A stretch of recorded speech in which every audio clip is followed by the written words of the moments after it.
한복판, 그 누구도 알아채지 못한 곳에서 30년간 이어진 끔찍한 진실이 있었습니다. 한 여인이 있었습니다. 남편을 잃고 아들 하나 키우며 평생을 바쳐 살아온 평범한 어머니. 하지만 그녀의 삶은 평범하지 않았습니다. 매일 아침 5시에 일어나 밥을 짓고 남의 밭을 일구고 청소를 하고 빨래를 하고 그렇게 30년을 살았습니다. 왜일까요? 죽은 남편의 유언 때문이었습니다. 아니, 정확히는 그렇다고 믿었기 때문이었습니다. 오늘 여러분께 들려드릴 이야기는 한 편의 드라마가 아닙니다. 실제로 일어난 우리 주변 어디에나 있을 법한 가슴 아픈 현실입니다. 가족이란 무엇일까요? 피로 맺어진 관계일까요? 아니면 진심으로 맺어진 인연일까요? 지금부터 여러분께 들려드릴 이야기 속에서 그 답을 찾아보시기 바랍니다. 김진영, 서울에 사는 38세의 평범한 직장인 여성입니다. 세상 사람들이 그녀를 특별하게 볼 이유는 없었습니다. 평범한 회사를 다니고 평범한 남편과 결혼했고 평범한 아파트에서 살고 있었으니까요. 하지만 한 가지 그녀에게는 남들과 다른 점이 있었습니다. 결혼 12년 차 그녀는 시어머니 박정희 씨와 함께 살고 있었습니다. 요즘 시대의 시어머니와 며느리가 한 집에 산다는 것, 주변 사람들은 이상하게 봤습니다. 친구들은 수군거렸습니다. 회사 동료들도 고개를 저었습니다.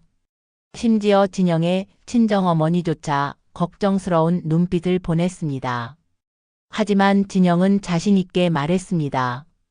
우리 어머니는 다르다고. 그건 거짓이 아니었습니다. 진영이 처음 결혼했을 때를 떠올려 봅시다. 12년 전 26의 풋풋한 신부였던 그녀는 요리 하나 제대로 못하는 서툰 며느리였습니다. 첫날 아침 진영은 긴장한 마음으로 부엌에 섰습니다. 시어머니를 위해 아침 식사를 준비하려 했지만 그녀의 손은 떨렸고 머릿속은 하였습니다. 결국 그녀가 만든 아침상은 형편없었습니다. 국은 너무 짰고 계란말이는 탔고 밥은 설익었습니다. 진영은 눈물이 날 것 같았습니다. 그런데 그때 박정희 어머니가 웃으며 다가왔습니다. 괜찮다는 표정으로 진영의 손을 잡았습니다. 그날 이후 어머니는 진영에게 하나하나 요리를 가르쳐 줬습니다. 손을 잡고 칼질을 알려주고 불 조절하는 법을 알려주고 양념 비율을 알려줬습니다. 진영이 실수해도 화내지 않았습니다. 밥을 태워도 국을 쏟아도 어머니는 늘 웃으며 격려했습니다.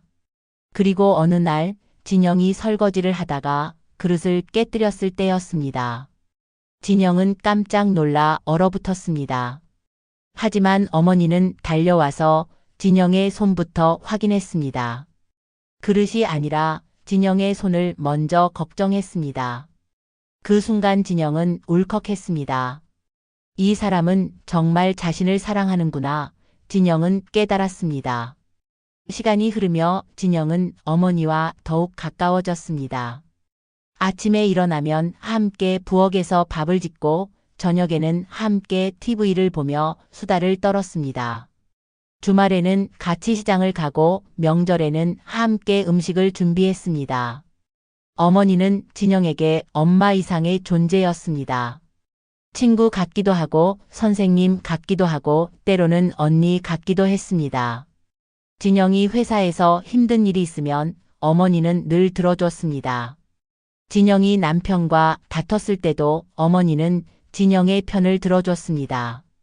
세상의 모든 시어머니가 며느리 편을 들어주는 건 아닙니다. 대부분은 아들 편을 듭니다. 하지만 박정희 어머니는 달랐습니다.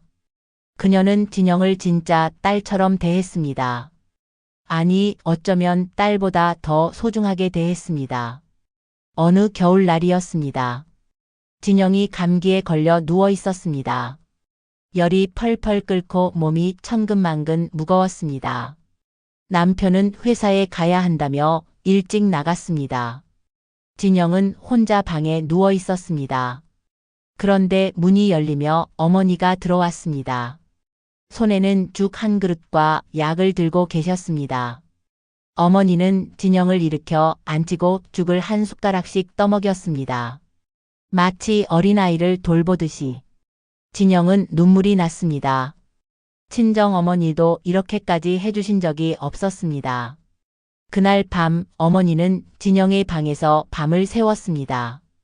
열이 떨어질 때까지 이마에 찬물 수건을 갈아주고 물을 먹이고 약을 챙겨주셨습니다. 다음 날 아침 열이 떨어진 진영은 어머니를 꼭 안았습니다. 그리고 어머니는 진영의 손을 잡으며 눈물을 흘렸습니다. 진영이는 자신의 딸이라고 했습니다. 배로 낳지 않았어도 가슴으로 낳은 자식이라고 했습니다. 그 말을 들은 진영은 주르륵 눈물을 흘렸습니다. 그리고 마음속으로 다짐했습니다. 이분을 내 친엄마처럼 모시며 살겠다고. 평생 함께 살겠다고. 그렇게 진영과 어머니는 12년을 함께 살아왔습니다. 주변 사람들이 뭐라 하든 세상이 이상하게 보든 두 사람에게는 상관없었습니다. 그들은 혈육보다 더 깊은 인연으로 맺어진 진짜 가족이었으니까요. 하지만 진영은 몰랐습니다. 이 따뜻한 어머니가 숨기고 있는 끔찍한 비밀을, 30년간 이어진 고통의 시간을, 그리고 곧 진영은 알게 됩니다. 어머니의 삶이 얼마나 비극적이었는지를. 진영이 결혼하던 날을 돌이켜 봅시다. 12년 전 그날로 다시 돌아가 보겠습니다. 결혼식장은 화려했습니다. 하얀 웨딩드레스를 입은 진영은 행복했습니다. 사랑하는 사람과 평생을 함께 하겠다는 약속, 그 이상 무엇이 필요했을까요? 하지만 결혼식이 끝나고 피로연 자리에서 진영은 이상한 걸 느꼈습니다. 시댁 가족들의 분위기가 묘했습니다. 신랑 측 피로연 테이블에는 여러 친척들이 앉아 있었습니다. 그 중에서도 유독 눈에 띄는 사람이 있었습니다. 남편의 고모 김순자.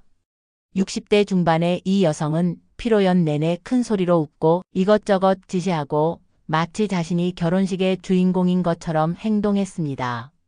반면 시어머니 박정희는 조용히 구석에 앉아 있었습니다. 아들의 결혼식인데도 그녀는 웃지 않았습니다. 아니, 웃을 수 없었습니다. 진영은 그때 이상함을 느꼈지만 대수롭지 않게 넘겼습니다. 하지만 진짜 문제는 그 이후에 시작되었습니다. 신혼집을 구하지 못한 진영과 남편은 시댁에 들어가게 되었습니다. 그리고 진영은 그제야 모든 걸 보기 시작했습니다. 첫날 아침이었습니다. 새벽 5시 진영은 부엌에서 나는 소리에 잠에서 깼습니다. 조용히 문을 열고 나가보니 시어머니가 부엌에서 밥을 짓고 있었습니다. 진영이 물었지만 어머니는 대답 대신 쓸쓸하게 웃기만 했습니다. 아침 7시 밥상이 차려졌습니다. 진영과 남편 그리고 시어머니가 식탁에 앉았습니다. 그런데 그때 초인종이 울렸습니다. 문을 열자 거기엔 고모 김순자가 서 있었습니다. 고모는 인사도 없이 집 안으로 들어왔습니다. 신발도 제대로 벗지 않고 거실을 지나 식탁에 앉았습니다. 그리고 시어머니에게 명령하듯 말했습니다. 국을 더 가져오라고. 김치를 새로 담그라고. 시어머니는 아무 말 없이 일어나 국을 더 끓이러 갔습니다. 진영은 어안이 벙벙했습니다. 남편은 아무렇지 않게 밥을 먹고 있었습니다. 마치 이게 일상인 것처럼. 식사가 끝나자 고모는 자리에서 일어나며 시어머니에게 오후에 자기 집 청소하러 오라고 했습니다. 그리고 고모는 그대로 나가버렸습니다. 감사하다는 말도 안녕이라는 인사도 없이.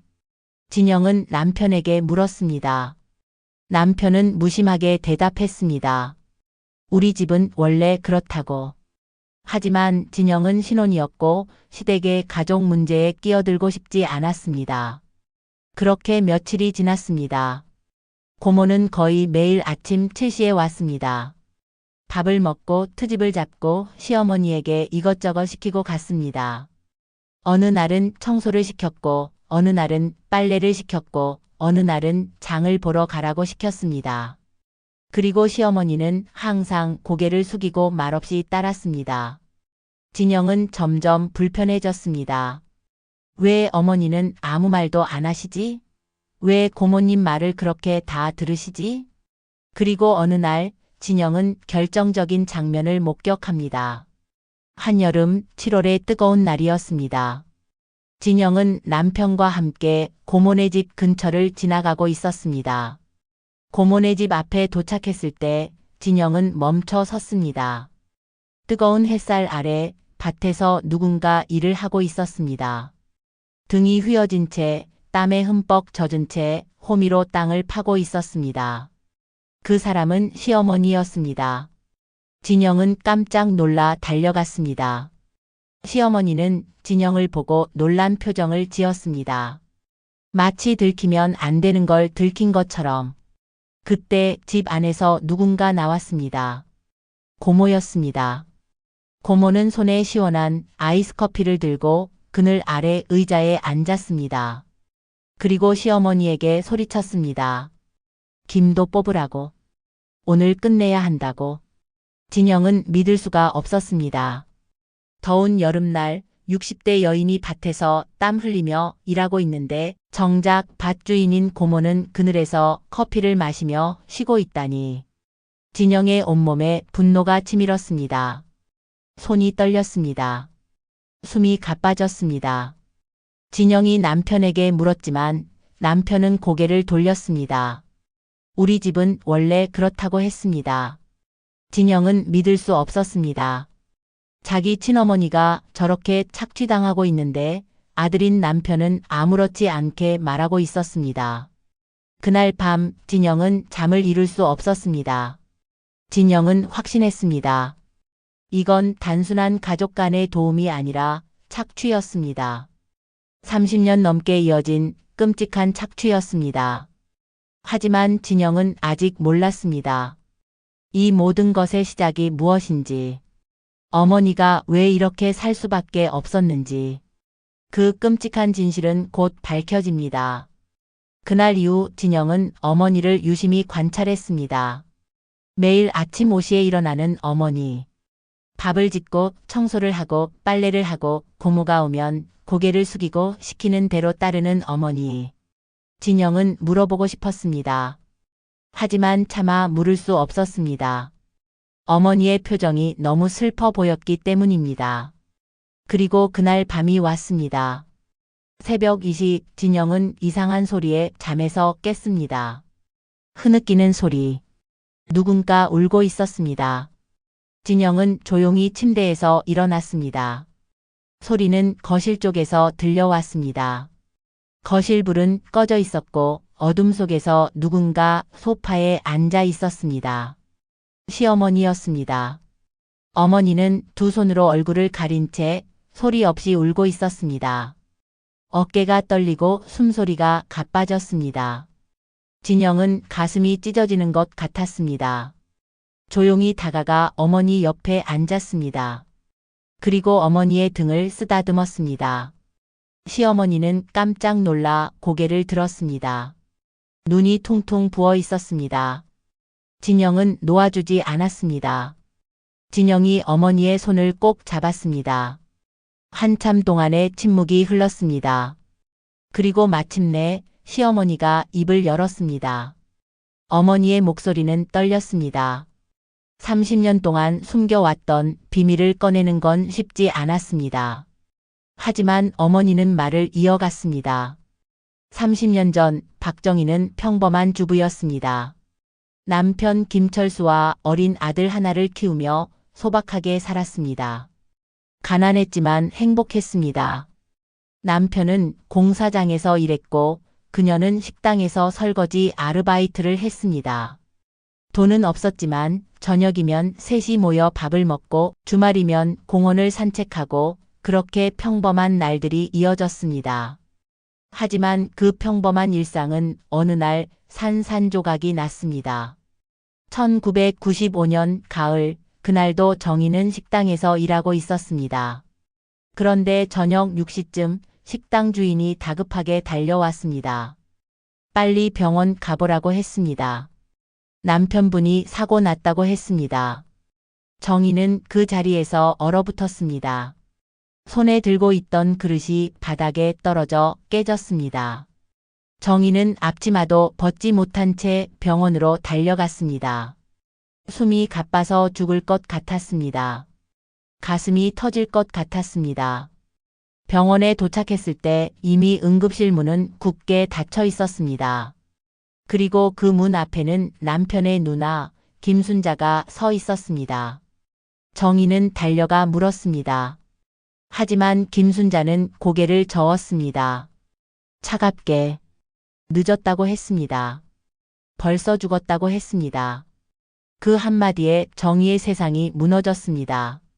다리에 힘이 풀려 그 자리에 주저앉았습니다. 숨을 쉴 수가 없었습니다. 심장이 멈춘 것 같았습니다. 정희는 울부짖었습니다. 복도의 울음소리가 메아리 쳤습니다. 남편은 공사장에서 떨어졌습니다. 3층 높이에서 추락해 머리를 심하게 다쳤고 병원에 도착했을 때는 이미 숨이 끊어진 상태였습니다. 장례는 초라했습니다. 돈이 없어서 제대로 된 장례식도 치르지 못했습니다. 친척 몇 명과 동네 이웃들만 모여 간단히 치렀습니다. 정희는 멍하니 앉아 있었습니다. 눈물도 나오지 않았습니다. 그저 공허했습니다. 그때 김순자가 다가왔습니다. 장례식이 끝나고 사람들이 다 돌아간 밤. 정희와 김순자 단둘이 남았습니다. 김순자가 입을 열었습니다. 이제 어떻게 할 거냐고 물었습니다. 정희는 대답할 수 없었습니다. 그녀도 몰랐으니까요. 김순자가 계속 말했습니다. 혼자서는 못 키운다고 했습니다. 돈도 없고 집도 없는데 아들이 굶어 죽을 거라고 했습니다. 정희는 고개를 숙였습니다. 맞는 말이었습니다. 그때 김순자가 제안했습니다. 자기가 돌봐주겠다고 했습니다. 자기 집에 같이 살자고 했습니다. 정희는 고개를 들었습니다. 순간 희망이 보였습니다. 하지만 김순자의 다음 말이 문제였습니다. 대신 집안일을 도와야 한다고 했습니다. 정희는 잠시 망설였습니다. 하지만 다른 선택지가 있었을까요? 집도 없고 돈도 없고 직장도 변변찮고 어린 아들을 굶겨 죽일 수는 없었습니다. 정희는 고개를 끄덕였습니다. 그리고 김순자는 결정타를 날렸습니다. 철수가 죽기 직전에 자신에게 말했다고 했습니다.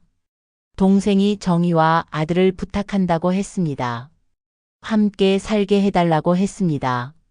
이게 남편의 유언이라고 했습니다. 정희는 그 말을 듣고 눈물을 흘렸습니다. 하지만 그건 거짓말이었습니다. 김철수는 죽기 직전 의식이 없었습니다. 아무 말도 하지 못했습니다. 김순자는 동생의 죽음을 이용해 며느리를 평생 부려먹을 하인으로 만들어버린 겁니다. 어둠 속에서 시어머니는 떨리는 목소리로 말을 이어갔습니다. 그렇게 30년을 살았다고 했습니다. 형님 집에서, 형님의 심부름꾼으로, 하인으로. 정희는 매일 아침 5시에 일어나 밥을 지었습니다. 김순자의 밥, 김순자의 빨래, 김순자의 청소, 김순자의 밭일. 30년 동안 단 하루도 쉬지 못했습니다. 명절에도 생일에도 아플 때도 쉬지 못했습니다. 왜냐하면 김순자는 늘 유언을 들먹였으니까요. 그 말 한마디가 정희를 30년간 묶어놨습니다. 죄책감이었습니다. 의무감이었습니다. 두려움이었습니다. 그렇게 30년이 흘렀습니다. 아들은 자랐고 결혼했고 그 며느리가 지금의 진영이었습니다. 진영은 어머니를 꼭 안았습니다. 눈물이 주르륵 흘러내렸습니다. 정희는 아들에게도 말하지 못했습니다. 아들은 어려서부터 고모네 집에서 자랐습니다. 고모를 은인으로 알고 자랐습니다. 아들에게 진실을 말하면 아들의 세상이 무너질 것 같았습니다. 그래서 정희는 30년간 침묵했습니다.